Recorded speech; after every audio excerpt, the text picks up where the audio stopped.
family. I was born in Los Angeles. We are a small family of three, a single mother and my brother. Growing up American, I was super curious about my Filipino identity. I didn't know anything about being Filipino. My mom actually grew up in the US. And so the only thing I knew was when she would cook adobo or sinigang or kare-kare. And I was always super curious about what it meant to be Filipino.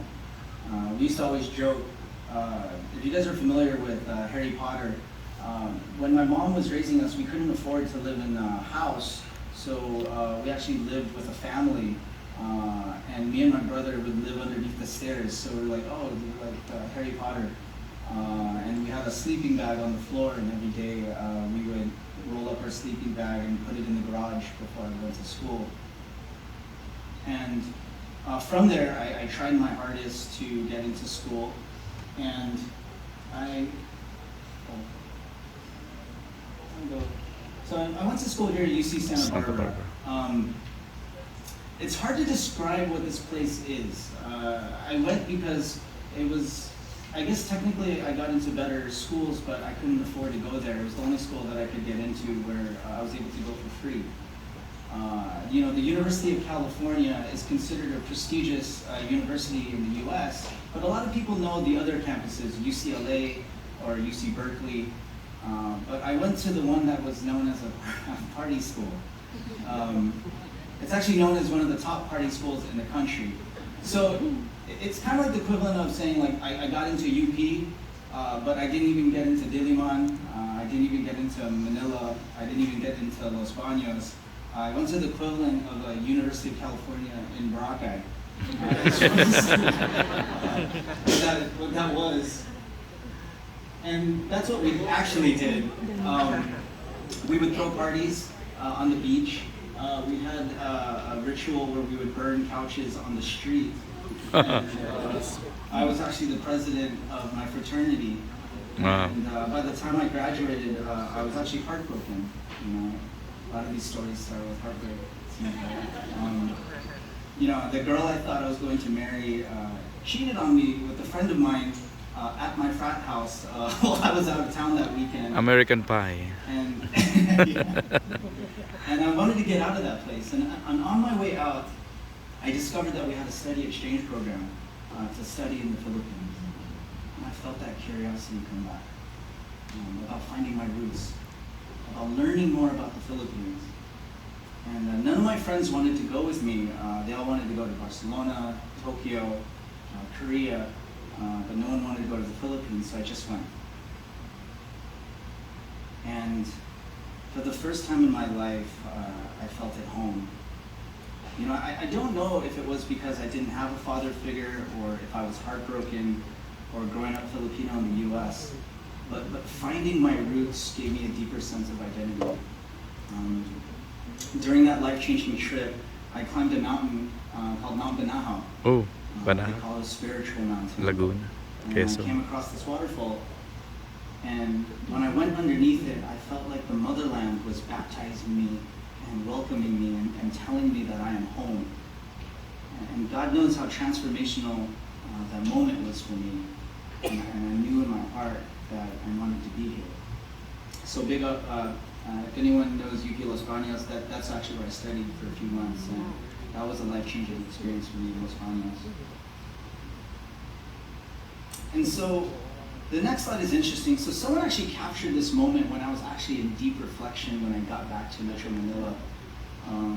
I was being hosted by the daughter of the president at the time, and I didn't realize when I was hanging out there at this park, you know, I was this idealistic 21-year-old college student, and I got in that boat behind me, and I was like, that is a weird way to go to your house.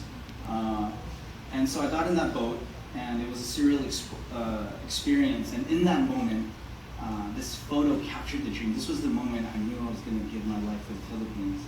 And I knew that this was my place. And I knew in my heart I was going to die for the Philippines, but I didn't know how. And so I remember I got in that boat, and we were with some friends, we were going into that house behind us. And I was like, that's a really big house. And one of the guys with us pulled out a 20 peso bill and goes, oh my gosh, this is the house. It's Malacanang Palace. And that's when I realized I was with the daughter of the president. So yeah, that was a really funny story. And so, number one is this.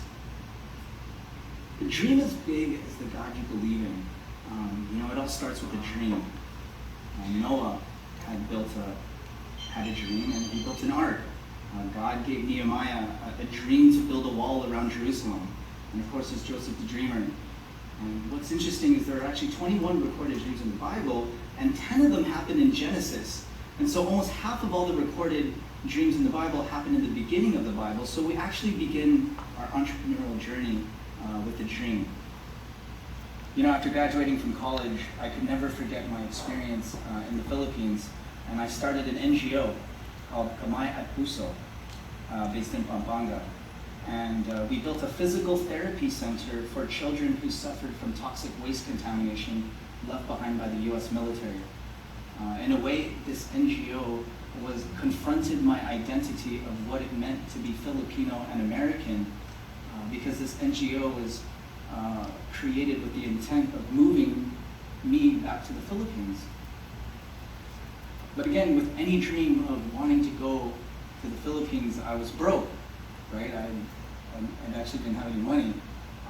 And I just graduated from college.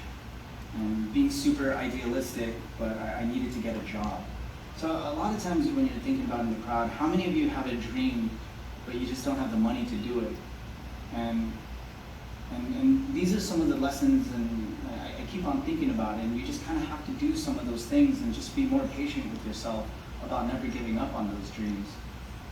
And so I had no idea that this dream of coming back to the Philippines would actually take more than 15 years.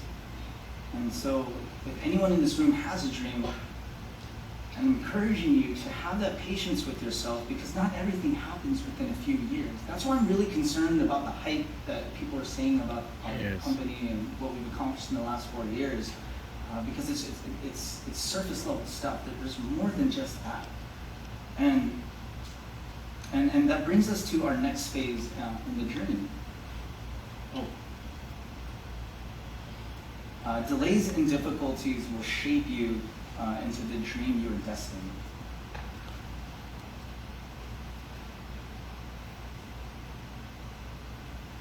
So going back to Romans 5, right? So now we're rejoicing in our problems and trials. And then now we're starting to reflect on problems developing endurance, and endurance developing character. And I discovered internet marketing through a friend after I got retrenched during the financial crisis of 2008. Again, another delay. I was fascinated by tech startups because I thought it would be one of the fastest ways to build up enough savings to go back home to the Philippines. So now, my dream of going back to the Philippines has been delayed another 4 years. And going into an understanding tech startup here, so that gosh, I used to have so much hair before. It's crazy how the stresses of being an entrepreneur just lose your hair. And so, I got really lucky. I was part of a startup called Tracking 202, and it was based in San Francisco. And we ended up selling the company to a big internet firm in Orange County. And part of the deal was we had to live there while we helped transition the company into the bigger one. And being in Orange County, I realized that Saddleback Church was just down the street. And if you guys don't know that church, I have read The Purpose-Driven Life, and was thank you so much. It's so weird. I feel like there's like a worm trying to touch me or something, and I'm like trying to do this talk, and it's like there's a worm like touching my face. And so, sorry, I digress. So we ended up selling the company, and I read this book called The Purpose-Driven Life. And I was actually excited to actually attend this church because the guy who wrote the book was the pastor of this church. And so, this is probably going to be the hardest part of my story. why am I sharing this with you guys? Okay, so